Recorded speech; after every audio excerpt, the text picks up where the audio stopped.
Пане генеральний секретар ООН, дорогі друзі, присутні, шановні журналісти. Візит в Україну генерального секретаря ООН пана Антоніо Гутерреша важливий і не тільки для нас. Саме в Україні сьогодні захищаються принципи статуту ООН. Я вдячний пану Гутеррешу за його чітку і однозначну позицію щодо розв'язаної Росією війни проти України. Ми цінуємо ваші спроби задіяти механізми добрих послуг для деескалації ситуації. Потрібно використовувати кожен шанс, щоб досягти миру. Важливо, що сьогодні генеральний секретар особисто пересвідчився у воєнних злочинах Росії в Україні, відвідавши передмістя Києва. Я вдячний вам за це. І коли бачиш на власні очі, що зробили окупанти Російської Федерації проти наших мирних людей, то переконуєшся, що це справжній геноцид. А також сприяти у створенні спеціального міжнародного трибуналу щодо злочинів Росії. Цю тематику ми також піднімали з паном Гутеррешем.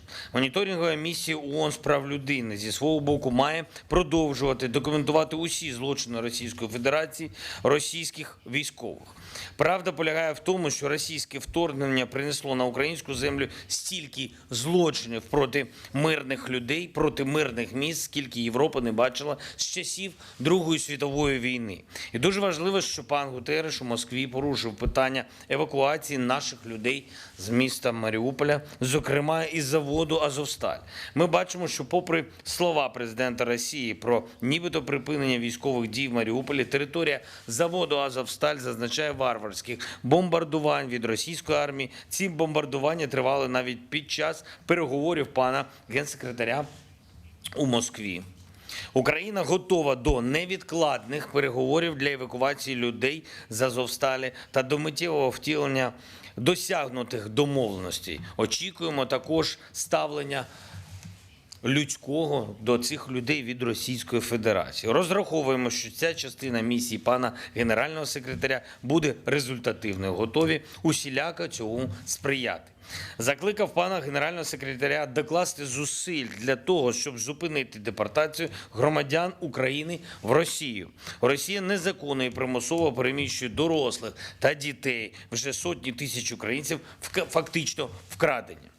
Управління Верховного комісара ООН у справах біженців і Міжнародна організація з міграції – це дуже важливі інструменти і завдання для них зараз, на нашу думку, отримати доступ до наших громадян, яких депортували в Російську Федерацію, і забезпечити їхнє повернення додому в Україну якнайшвидше. Ми детально обговорили сьогодні, я отримав запевнення щодо підтримки шляхом готівкових виплат наших громадян та щодо збільшення обсягів гуманітарної допомоги України та важливість залучення ООН до післявоєнної відбудови нашої держави. Говорили сьогодні також і про важливий не лише для України, але й для усього світу виклик продовольчу кризу, яку провокує Росія продовженням війни проти нашої держави. Україна буквально дає хліб для майже 400 мільйонів людей на планеті. І вже зараз ООН визнає, що зростання цін на продовольство цьогоріч спричинить голод для мінімум 47 мільйонів людей у 81 країні світу. Ми маємо достатній потенціал, щоб не допустити такої продовольчої кризи і стабілізувати глобальний ринок. Маємо всі товари, які ми можемо постачати з наших портів в Одесі, Миколаєві, Херсонській і Запорізькій областях. Але частиною агресивної політики Росії, агресивної війни Росії проти нашої держави є саме блокада наших українських портів. А також свідомі для російської армії руйнації нашої виробничої бази, їх кроки в цьому напрямку і, зокрема, руйнування нашої аграрної бази. Тому припинення цієї війни Росії проти України і повернення миру є обов'язковим, щоб не допустити продовольчу кризу і врятувати десятки країн від голоду та політичного хаосу. Ми обговорили необхідність зробити все можливе для того, щоб Росія розблокувала українські порти для вивезення продовольства. Це питання важливе не лише для України, ще раз це підкреслюю. І в першу чергу, я вважаю, для усього світу і для ООН, яка його представляє. Ще раз дякую за візит. President Zelenskyy, thank you very much for your warm welcome in these most difficult times. Today, Ukraine is an epicenter of unbearable heartache and pain.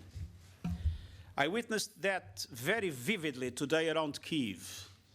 The senseless loss of life, the massive destruction, the unacceptable violations of human rights and the laws of war. It is vital that the International Criminal Court and other UN mechanisms conduct their work so that there can be real accountability. The position of the United Nations is clear. As I said in Moscow, Russia's invasion of Ukraine is a violation of its territorial integrity and of the Charter of the United Nations.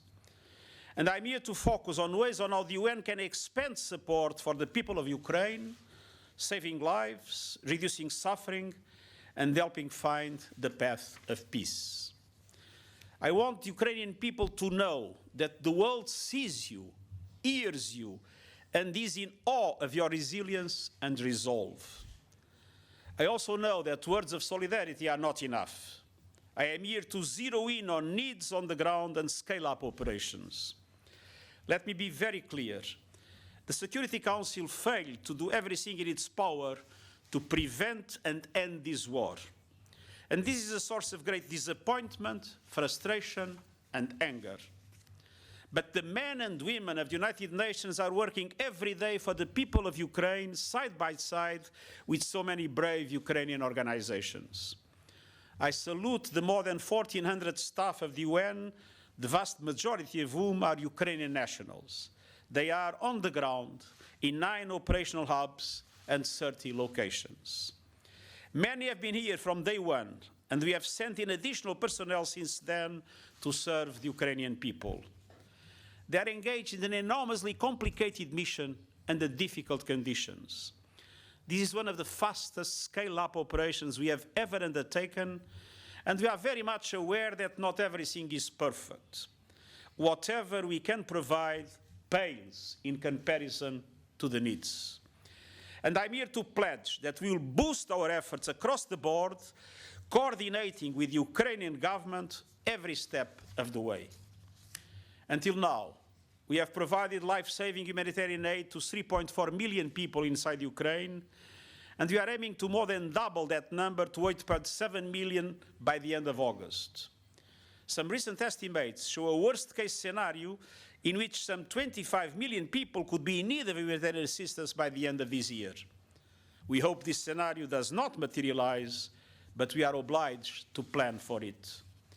And we are expanding our cash assistance, distributing 100 million per month, reaching now 1.3 million people by May, and covering 2 million by August. But this will be done in very close coordination with the Ukrainian government. This is not a typical humanitarian UN operation in a country, in a developing country with lots of problems of governance and lots of difficulties. The Ukraine is a country with a government and with a system of support to its citizens. And so the role of the UN is not to replace that government, is to support the government in the government section to support the people of Ukraine. Our food aid has reached 2.3 million people, but we want to help 4 million by May and 6 million by June, and the plans will be implemented. And with more than 12 million Ukrainians who fled their homes, we are supporting host countries that have generously received over 5 million refugees. But more important, we are increasing our capacity to meet the needs of 7.7 million that have been displaced inside the country based on a recent survey by the International Organization of Migration. The World Health Organization is delivering medical supplies for trauma and emergency care for more than 7 million people. And we are also stepping up our vital efforts to extend urgent health care, emergency shelter, water and sanitation, and to protect children and gender-based violence, all in very close contact and very close coordination with the Ukrainian government. And we are also advancing the work of accountability and justice by monitoring and reporting on human rights violations wherever they are detected. ladies and gentlemen of the press, all this work is essential, but it doesn't address the root cause of all this human suffering, the war itself. This war must end, and peace must be established in line with the Charter of the United Nations and international law. Many leaders have made many good efforts to stop the fighting, but these efforts so far have not succeeded. And I'm here to say to you, Mr. President, and to the people of Ukraine, we will not give up. As we keep pushing for a full-scale ceasefire, we will also keep striving for immediate practical steps to save lives and reduce human suffering. Effective humanitarian corridors, local cessations of hostilities, safe passage for civilian and supply routes. Today, the people of Mariupol are in desperate need for just such an approach. Mariupol is a crisis within a crisis. Thousands of civilians need life-saving assistance.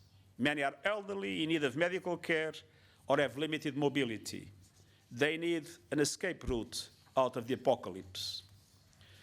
During my visit to Moscow, President Putin agreed in principle to the involvement of the United Nations and the International Committee for the Red Cross in the evacuation of civilians from the Azovstal plant in Mariupol. Today, President Zelenskyy and I had the opportunity to address this issue. And as we speak, there are intense discussions to move forward on this proposal to make it a reality. Finally, let me say that in many ways we are at ground zero for the world we need to build. A world of respect for international law, the UN Charter, and the power of multilateralism. A world that protects civilians. A world that advances human rights. A world where leaders live up to the values that they have promised to uphold. That too is a struggle, but it is one that we must win for the sake of every country, community, and person around the world. Thank you. Володимир Олександрович, запитання до вас. Ви в суботу дуже так емоційно висловлювалися незадоволення тим, що пан генсек спочатку поїде до Москви, а потім поїде до України. Після сьогоднішніх ваших розмов, після того, як пан генеральний секретар побував в Бучі, Ірпені, Бородянці, чи ви задоволені, власне, баченням паном генсеком війни в Україні? Чи ви змінили своє ставлення? І чи бачите ви якісь практичну допомогу від ООН, особливо конкретно, що стосується Маріуполя? And my question to Mr. General Secretary, UN Secretary General, you have been to Moscow just recently and spoke to the biggest war criminal of the 21st century, the head of the biggest gas station of planet Earth, Mr. Putin. You've looked into his eyes, and now he told you obviously something, and now you're here in Ukraine, and you've seen what he has done around Kyiv and around Ukraine. Do you see any chance, any practical chances that the world can stop him, especially with his continuous threats to use the nuclear weapons? Thank you. Якщо коротко, я дійсно вважаю, що сьогодні Україна – це пріоритет. І вважаю, що ті чи інші лідери, статусні лідери, люди, які вирішують у світі багато важливих речей, особливо щодо захисту прав, свобод, щодо захисту життя людей, повинні бути в Україні. Я так вважаю, це моя особиста думка. Я вдячний генеральному секретарю, що він сьогодні тут.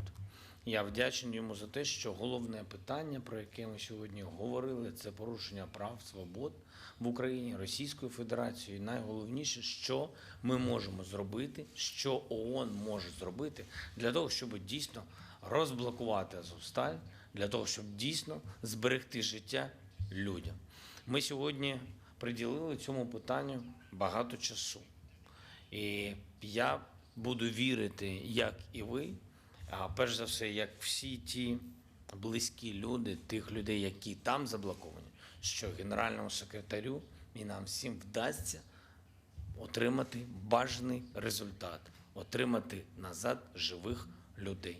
I have to say that what I said in Moscow, what I said here, and what I say in New York is exactly the same. Probably you have heard my press conference with Minister Lavrov. The speech was very similar to this one.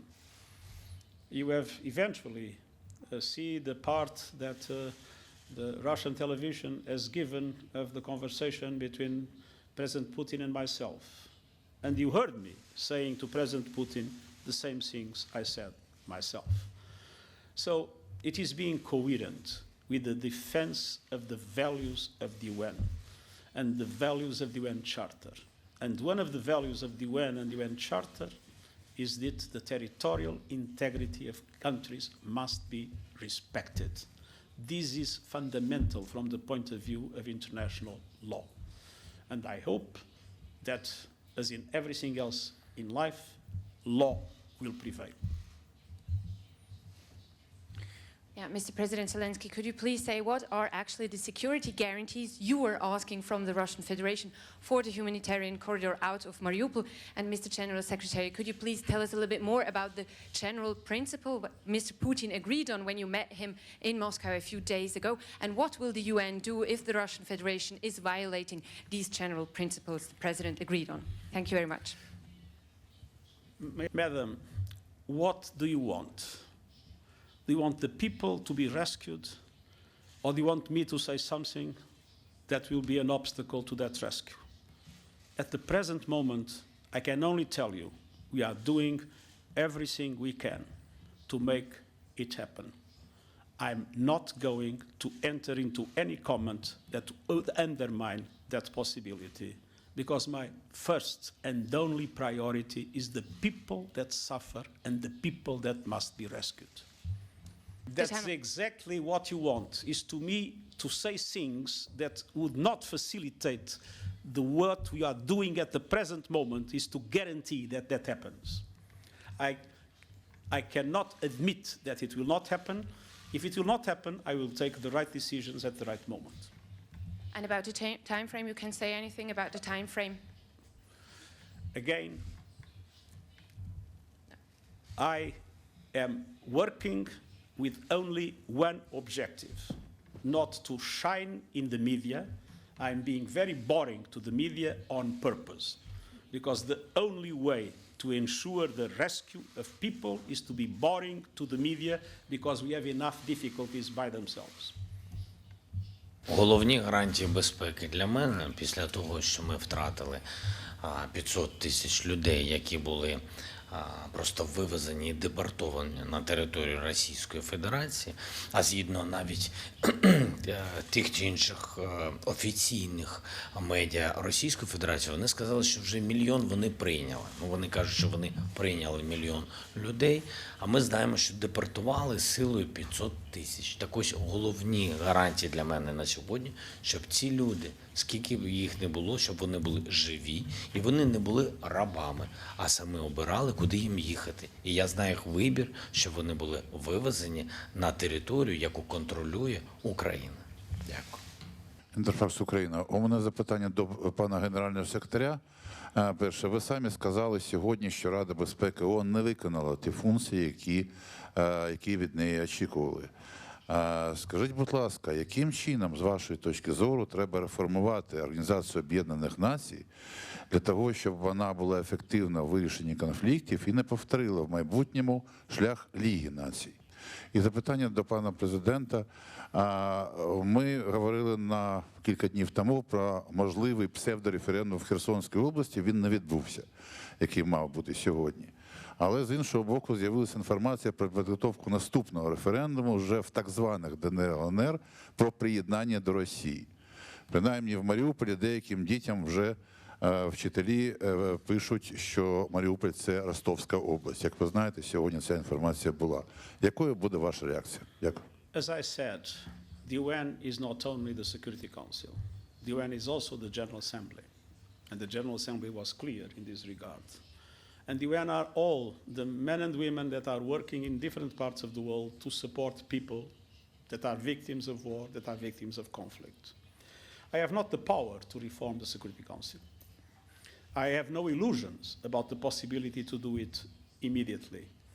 But I will do everything I can through making the UN as effective as possible in situations like these to at least compensate for a failure that I cannot solve. And you can be sure of our total commitment to support the Ukrainian people in this difficulty and to our permanent voice asking for the end of this war and the end of this war in respect for international law and in respect for the Charter of the United Nations. Ну, таких псевдореферендумів ще може бути дуже багато, як теоретичних, на жаль, якщо брати початок цієї війни і брати кримське питання, то і, на жаль, і практичних. Україна все одно не буде це визнавати, а найголовніше, що разом з Україною весь цивілізований світ не буде визнавати таких референдумів. Я вважаю, що силою не можна приєднувати і не вдасться приєднати ту чи іншу нашу територію. Наші люди голіруч це показали, що навіть з танками зможуть впоратись. Я вже не говорю про будь-яких вантажівки, які там приходять, щось збирають якісь підписи, готовлять ті чи інші референдуми. Тому я думаю, що це нічого не дасть, окрім того, що я, в принципі, вже говорив, це ще одна ускладненість ймовірних, вже таких ймовірних хоч якихось перемовин Росії і України на будь-якому вже. Я вже, бачите, скільки абстрактно на все це дивлюсь, а хочеться конкретики. Тому мені здається, що це ускладнення будь-яких перемовин. Тим більше, що ви бачите, що є питання гуманітарного характеру щодо розблокування людей. Тим більше ми бачимо, що є економічні питання щодо продовольчої безпеки. І не тільки нас стосується, як я сказав, так і всього світу, щодо розблокування морських шляхів. Багато питань. Якщо ми хочемо все це ускладнювати уже для всієї Європи, для всього світу, можна продовжувати гратись в ці референдуми, які ніякого не дадуть результату, ні як поточного і не історичного.